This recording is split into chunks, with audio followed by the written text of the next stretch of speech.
যুক্তরাষ্ট্রে পণ্য রপ্তানিতে পাল্টা শুল্ক 20% থেকে কমে 19% নির্ধারণ করেছে ওয়াশিংটন।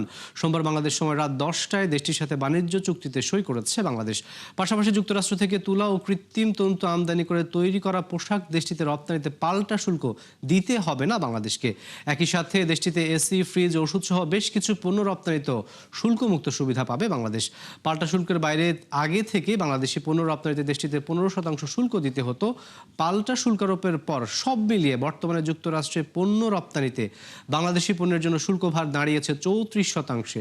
যুক্তরাষ্ট্রের সঙ্গে বাংলাদেশের দ্বিপক্ষীয় বাণিজ্য প্রায় 900 কোটি মার্কিন ডলারের, তবে বাংলাদেশে উদ্বৃত্ত থাকায় আমদানি বাড়িয়ে তা কমানোর চেষ্টা চলছে। দর্শক, এই বিষয়ে আলোচনার জন্য আমাদের সাথে সরাসরি অনলাইনে যুক্ত হচ্ছেন বিআইএসএস এর গবেষণা পরিচালক ডক্টর মাহফুজ কবির।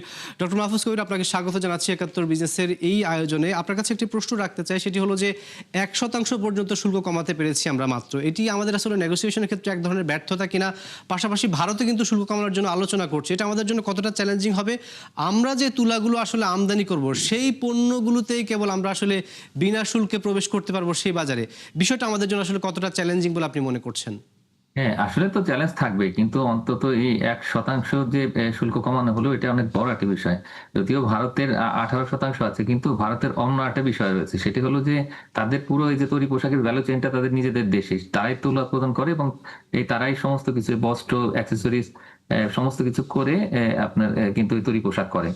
তো এখানে কিন্তু আসলে এই মার্কিন যুক্তরাষ্ট্রের তেমন কোনো সুবিধা নেই, বরং বাংলাদেশে তুলা এবং ম্যানমেড ফাইবার এটা রপ্তানি করতে পারলে কিন্তু তাদের জন্য লাভ। আর একই সঙ্গে বাংলাদেশ কিন্তু অনেকখানি আসলে এই মার্কিন যুক্তরাষ্ট্র থেকে তুলা আমদানি করছে এই মুহূর্তে।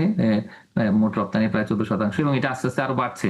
তো আমি মনে করি যে এখানে আমাদের এই যে এই সমস্ত মার্কিন যুক্তরাষ্ট্রের যে অত্যন্ত উন্নত মানের তুলা, সেটা যদি আমরা ব্যবহার করতে পারি আমাদের এই যে তৈরি পোশাকে, তাহলে সেক্ষেত্রে এখানকে কিন্তু ওয়েস্টেজ অনেক কম এবং এই ফাইবারের কোয়ালিটি হাই। তো এটা দিয়ে আমাদের অনেক ভালো মানের পণ্য তৈরি করতে পারবো, তৈরি পোশাক পণ্য।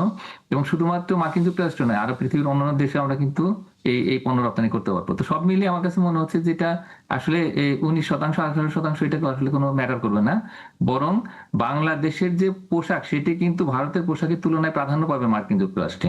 এটা আমাদের বড় একটা গেইন। ডক্টর মাহফুজ কবির, আপনাকে অসংখ্য ধন্যবাদ আমাদের সাথে 71 বিজনেসের এই আয়োজনে যুক্ত হওয়ার জন্য।